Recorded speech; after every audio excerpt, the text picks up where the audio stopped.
আজ বাংলাদেশ জাতীয়তাবাদী দল বিএনপি দীর্ঘ ইউনিয়ন শাখার আয়োজিত রিফ্লেক্ট বিতরণ দেশটিতে বেগম খালেদা জিয়া প্রতিষ্ঠার জন্য দোয়া অনুষ্ঠানের সংক্ষিপ্ত সমাবেশের বক্তব্য তাহার জন্য আমাকে অনুরোধ করছেন আমাদের দীর্ঘ ইউনিয়ন সংগ্রামী সাধারণ সম্পাদক জনাব ইকবাল হোসেন।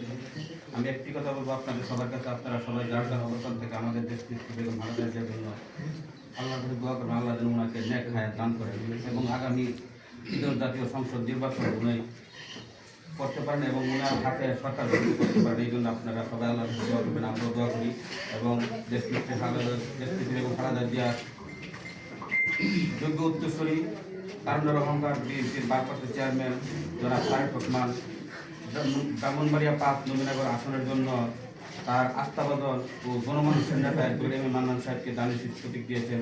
আপনারা সবাই যার যার অবস্থান থেকে সবাই নিজেকে আব্দুল মান্নান মনে করে দানের শীষের জন্য কাজ করবেন, সবাই দানের শীষের জন্য দোয়া করবেন এবং ঘরে যারা অভিভাবক তাদের মহিলাদেরকে বোঝাবেন দানের শীষে ভোট দেওয়ার জন্য।